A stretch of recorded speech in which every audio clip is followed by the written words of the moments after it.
నమస్తే, welcome to ఆధ్యా media. నేను బాలు, మనతో పాటుగా ఉన్నారు సినీ క్రిటిక్ దాసరి విజ్ఞాన్. ఆయనతో మాట్లాడదాం. హాయ్ విజ్ఞాన్. హాయ్. సో ఇవాళ తిరుపతిలో అట్టహాసంగా ఆది పురుష్ ప్రీ రిలీజ్ ఈవెంట్ జరగబోతుంది.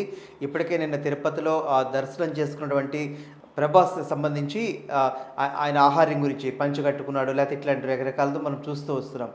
ఇవాళ ఈవెంట్ ఎట్లా ఉండబోతుంది? బేసిక్గా ఇప్పటివరకు ఏ ఫంక్షన్ కూడా జరగనంత, ప్రీ రిలీజ్ ఈవెంట్ జరగనంత అట్టహాసంగా అది పురుష్ చేస్తున్నారు. అదైతే చాలా బాగుంది. అండ్ అక్కడ మన తారక రామ స్టేడియంని మొత్తం తీసుకొని ఆవరణ అంతా కూడా మొత్తం ప్రభాస్ ఫ్యాన్స్. ఇక్కడ నుంచి శంషాబాద్ ఎయిర్పోర్ట్ ఫుల్, అక్కడ తిరుపతి ఎయిర్పోర్ట్ ఫుల్. ఓకే, అందరూ అంటే ట్రైన్లు ఉంటాయి, ట్రైన్లు అది ఉంటాయి, అది ఏది ఉంటే అది ఇంకా ఫ్లైట్లు వేసుకొని అక్కడికి వెళ్తున్నారు. మొత్తం ప్రభాస్ ఫ్యాన్స్ అందరూ కూడా అక్కడికి వెళ్తున్నారు. అండ్ దాని మొత్తానికి ఒక 2 కోట్ల వరకు ఏదో ఖర్చు పెట్టారు. ఓకే, ఒక 50 లక్షలు అదే పనిగా బాణసంచాకే పెట్టారు క్రాకర్స్కి. దాంట్లో అది ఏముందంటే మన కాలిస్తే పైకి వెళ్ళి జై శ్రీరామ్ జై శ్రీరామ్ సౌండ్స్ వస్తాయి. సో అది అలా పెట్టారు. అండ్ అక్కడ ముంబై నుంచి ఒక 100 మంది 200 మంది మేల్ ఫీమేల్ 100 మంది డాన్సర్లను తెచ్చారు. అండ్ ఈ డైరెక్టర్స్లో ఒకరైన అతుల్ ఆయన ఏం చేశాడంటే ముంబై నుంచి తిరుపతికి బైక్ మీద వచ్చాడు. అక్కడ స్టార్ట్ అయ్యి ఇక్కడికి ఒక రోజు ముందు అక్కడ సోమవారం స్టార్ట్ అయితే ఈ రోజుకి అట్లా పొద్దున ఇప్పటి వరకు అట్లా చేరుకున్నాడు. క్యాన్వాస్ చేసుకుంటూ బైక్ మీద వచ్చారు. అండ్ ప్రభాస్ గారు కూడా పంచగట్టుకొని తిరుమల దేవుణ్ణి దర్శించుకొని ఆ తర్వాత ఈ డైరెక్టర్ ఏం చేశారంటే బైక్ మీద వచ్చిన తర్వాత జై శ్రీరామ్ పాటను అక్కడ తిరుపతిలో పాదాల దగ్గర పెట్టి ఇన్ని అంటే చాలా సాంప్రదాయబద్ధంగా జరుగుతుంది. అండ్ నెక్స్ట్ ముఖ్య అతిథిగా కూడా ఆయన పీఠాధిపతి మన చిన్నజీయర్ స్వామిని గారిని పిలవడం, సమతామూర్తి. అండ్ దాని గ్రౌండ్లో సీటింగ్కి కూడా పేర్లు ఎలా పెట్టారంటే ముందు వివిఐపి సీట్ ఏమో అయోధ్య. ఓకే, తర్వాత వచ్చేసి మన నెక్స్ట్ విఐపి సీట్లు ఉంటాయి కదా, దానికి వచ్చేసి సేమ్ మళ్ళీ ఇలాగే మిథిలా అనే పేరు పెట్టారు. అండ్ నెక్స్ట్ ఆ తర్వాత విఐపి సిట్టింగ్ వచ్చేసి పంచవటి. దాని తర్వాత అసలు చూసిన ప్రభాస్ ఫ్యాన్స్ అందరు ఉంటారు కదా గోల, అదంతా కిష్కింద. ఓకే, హనుమంతుడి పేర్లు కిష్కింద కాండల. సో ఇంత జనరేషన్ మొత్తం కూడా తిరుపతి అంటే అందరికి ఏడుకొండల స్వామి గుర్తొస్తారు, కానీ ఈ రోజు మొత్తం శ్రీరామమయం అయిపోయింది. ఓకే, ఆది పురుష్. అండ్ నాకు కూడా అదే డౌట్, రాముడి మీద కదా, ఎందుకు అటు తెలంగాణ భద్రాచలం పెట్టుకోవచ్చు, లేకపోతే ఇటు ఆంధ్రాలో ఉన్నటువంటి ఒంటిమిట్ట పెట్టుకోవచ్చు, ఎందుకు తిరుపతి చూస్ చేసుకున్నాను అన్నది ఒకటి. ఇది సంథింగ్ మంచి శుభసూచకం అంతే. ముందు బాహుబలి ఫంక్షన్ కూడా తిరుపతిలోనే. అవును, సెంటిమెంట్, బట్ మంచిగా పెట్టుకున్నారు మొత్తం ఏవి జరగకుండా. అండ్ ఇంకొకటి వీళ్ళకి ఏది రిలీజ్ చేసినా పాపం ఈ మధ్య వివాదాలే అవుతున్నాయి. ఒక 2022 ఇయర్లో అత్యంత వివాదాస్పదమైన అంశం ఏమైనా ఉంటే ఆది పురుష్ తప్ప ఇంకొకటి లేదు, మనకు తెలిసిన విషయమే. సో అట్లా చూసుకుంటే ఏ పోస్టర్ రిలీజ్ చేసినా దాన్ని తప్పులు వెతకడం, ఏది రిలీజ్ చేసినా దాంట్లో ఏదింది అది ఉందనడం. మొన్నేమో హనుమంతుడు ఇట్లా వెళ్ళే పోస్టర్ ఇస్తే మాకు న్యూయార్క్ సిటీ లాగా ఏదో ఉన్నట్టు కనిపించడం. అండ్ అంతే, ఇక సీతమ్మ తల్లికి అది లేదు ఇది లేదు ఇలా ఉంది, వాళ్ళు ఇలా వీళ్ళలో సైఫ్ ఇలా ఉన్నాడు, ఇవన్నీ అండ్ పెట్టి ఈవెన్ వాళ్ళు కూడా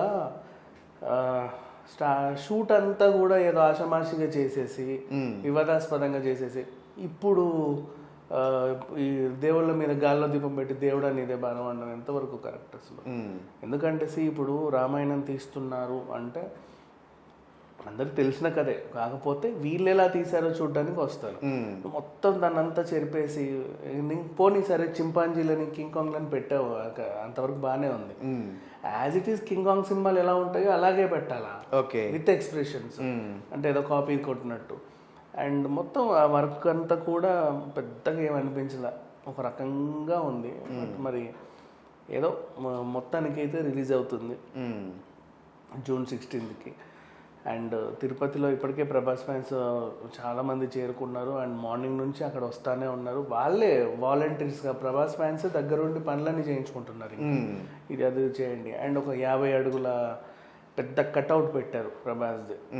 మొత్తం కూడా అందంగా ఉంది. ఆ ప్రాంగణం అంతా చెప్పాలంటే ఈ రోజు అంతా ఆదిపురుషుతో మారుమోగిపోతుంది. మనం ఆల్రెడీ చూడొచ్చు, టీవీలలో విజువల్స్ వస్తూనే ఉన్నాయి.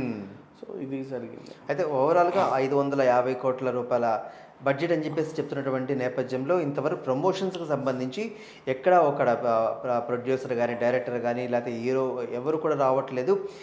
ఇంత బడ్జెటింగ్ సినిమాకి మనకు ప్రమోషన్ లేకుండా ఎట్లా అనేసి అంటున్నారు. సో ఈ ప్రీ రిలీజ్ ఈవెంట్ వీటన్నిటికీ సమాధానం అనుకోవచ్చు అంటారా? అంతే, ఈ ప్రీ రిలీజ్ ఈవెంట్ వీటన్నిటికీ సమాధానం అని చెప్పుకోవాలి.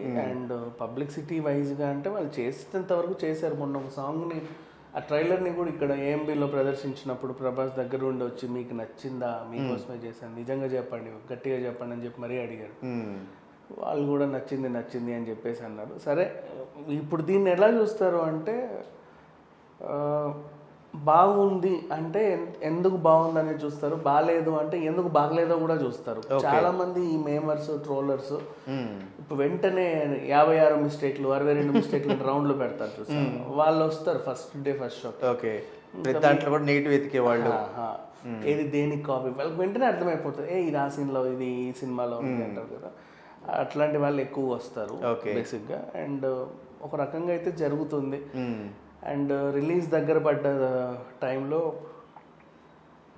ఈ హడావిడి అనేది కొంచెం ముఖ్యం. ఇంకా రేపు ఎల్లుండి నుంచి మెల్లిమెల్లిగా ఏమేమి రిలీజ్ చేస్తారో చూసుకోవాలి. ఓకే, మరో పక్కన టికెట్ రేట్స్కి సంబంధించి కూడా కొంచెం పెంచుకుంటామని చెప్పేసి మళ్ళీ థియేటర్స్ని అడగడం, గవర్నమెంట్స్ని అడగడం, వాళ్ళు ఒప్పుకోవడం.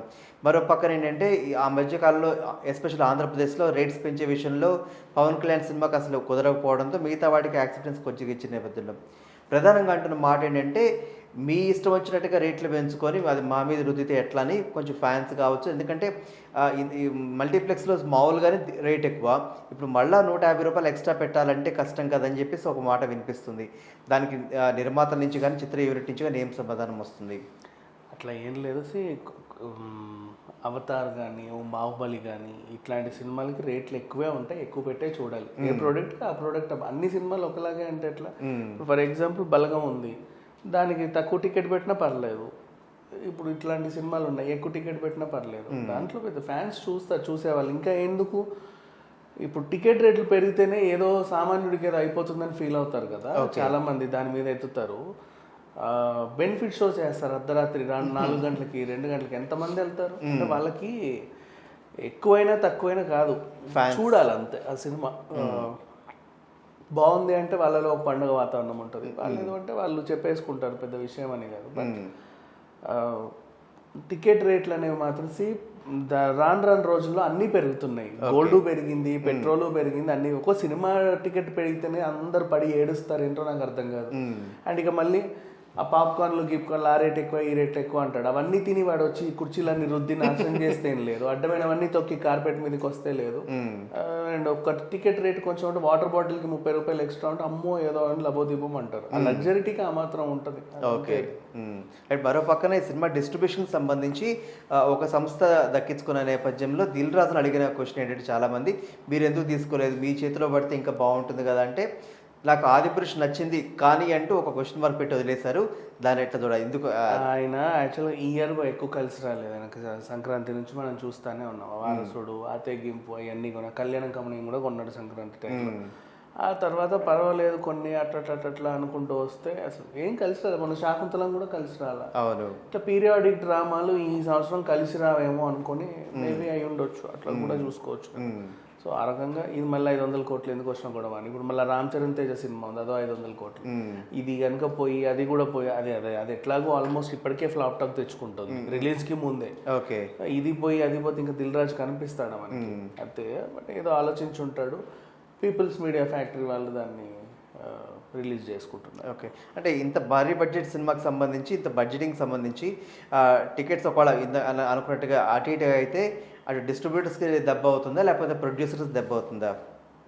బేసిక్గా ప్రొడ్యూసర్స్కి ఏం ప్రాబ్లం, వీళ్ళు తీసి అమ్మేస్తారు, వాళ్ళకి అంటగడతారు. డిస్ట్రిబ్యూటర్స్కే కదా. ఓకే, డిస్ట్రిబ్యూటర్స్కి ఎగ్జిబ్యూటర్స్కి వీళ్ళకే నష్టాలు వస్తాయి. వీళ్ళు సేఫే ఉంటారు. రాగానే ఆడియో రైట్స్ అమ్మేస్తారు, ఆ హక్కులు ఈ హక్కులు శాటిలైట్ ఓటీటీలు అన్నీ అమ్మి మంచి కూర్చుంటారు. ఇప్పుడు ఇది కూడా థియేట్రికల్ బిజినెస్ 185 చేసింది. అవును, ఓవరాల్గా. మరి ఇప్పుడు అవన్నీ వసూలు రావాలంటే అది ఎంతవరకు ఉండాలో చూడాలి. Right. Thank you so much.